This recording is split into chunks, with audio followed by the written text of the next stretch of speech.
हाँ ध्यान दें आप सब। कुछ मनुवादी विचारधारा के लोग कुछ कहावत बनाए हैं जो झूठी है, लेकिन समाज के लोगों को बेइज्जत करते हैं, बदनाम करते हैं। इसलिए कहना है उन मनुवादियों से कान खोलकर सुन लें। वो लोग एक कहावत कहते हैं कि अहिरे के 12 बजे किल हुआ था। मैं उनसे पूछना चाहता हूं कि अगर 12 बजे अकल होती है तो एसपी, डीएम, कलेक्टर कैसे हो जाते हैं? उनका लड़का हाई स्कूल इंटर कैसे पास हो जाता है? तमाम परीक्षाएं पहली मीटिंग में होती हैं, फर्स्ट मीटिंग में। इसलिए कहना है कान खोलकर सुने मनवादी लोग।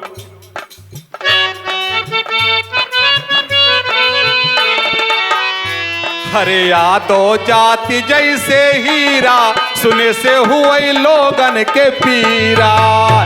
जात जैसे हीरा, सुने से हुए लोगन के पीरा। यादव जात जैसे हीरा, सुने पे हुए लोगन,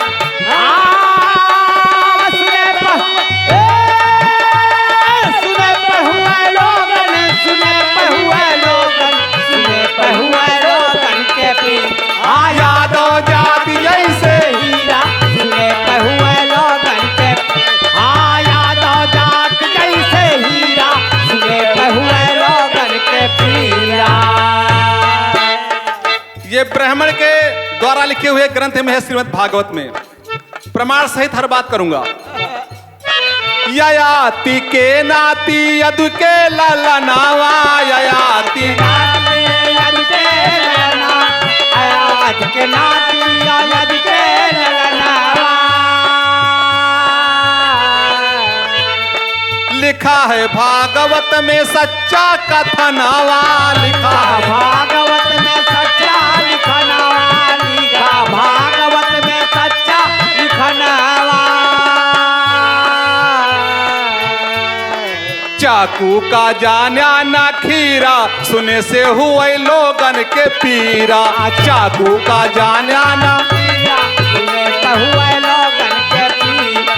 चाकू का जाना ना खीरा, सुने पे हुए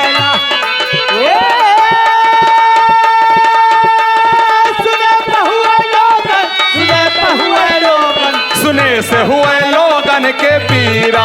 चाकू का जाना ना खीरा, सुने पे हुए लोगन के, चाकू का जाना ना खीरा, सुने पे हुए लोगन के पीरा। ध्यान दें आप सब। ययाति के 5 पुत्र अनु, पुरु, यदु, तुर्बस। यदु से यदुवंश चला। ययाति में यदु में झगड़ा हो गया।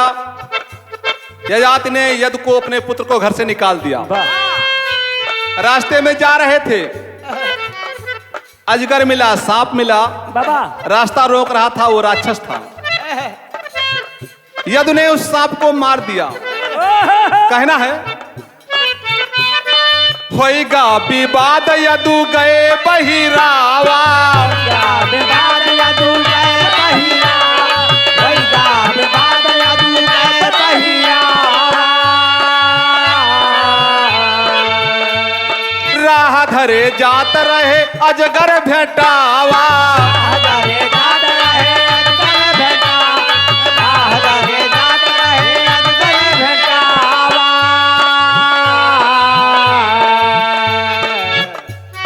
अहि मारे होई गे यहीरा, सुने से हुए लोगन के पीरा।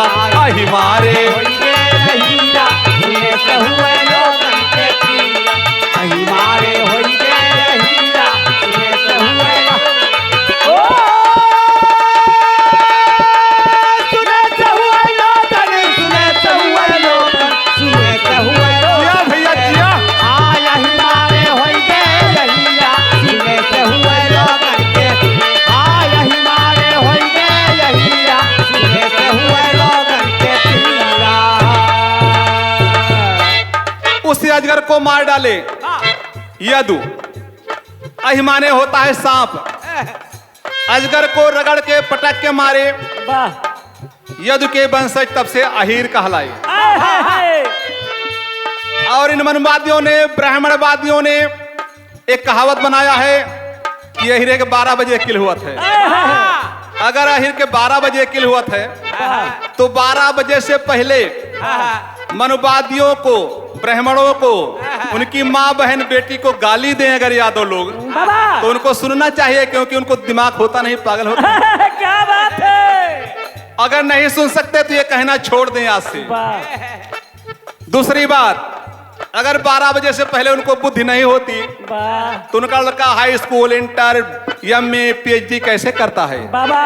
तमाम परीक्षाएं पहली मीटिंग में होती हैं, फर्स्ट मीटिंग में।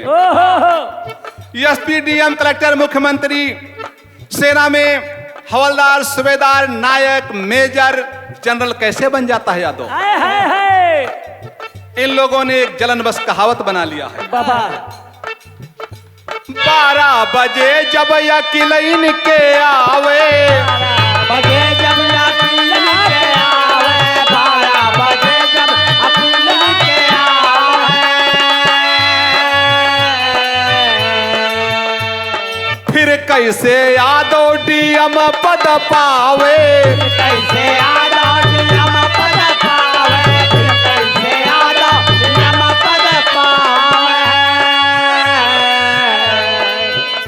राजनीत का सीना चीरा, सुने से हुए लोगन के पीरा। राजनीत का सीना चीरा, सुने से हुए लोगन के पीरा। राजनीत का सीना चीरा, सुने से हुए लोगन के सुने से हुए लोगन, सुने से हुए लोगन, सुने से हुए लोगन के राजनीत का सीना चीरा, सुने से हुए लोगन के राजनीत का सीना चीरा, सुने से हुए लोगन के पीरा। यादव राजनीति में भी उच्च स्तर तक हैं, मुख्यमंत्री तक बन चुके हैं। स्वर्गीय मुलायम सिंह यादव रक्षा मंत्री थे, तमाम डीएम, एसपी, कलेक्टर हैं। अगर इनको बुद्धि ही नहीं है तो कैसे हो जाते हैं ये? मनुवादियों ने केवल कहावत बनाकर हर जातियों को बदनाम करने, बेइज्जत करने का काम किया है।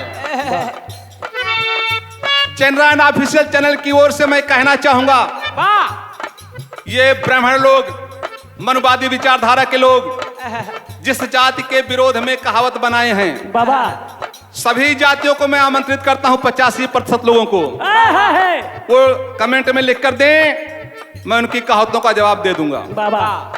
अंतिम में सुने, कही के कहावत करें बदनाम हो, कैसे कहावत करे बदनाम हो, कैसे कहावत करे बदनाम हो।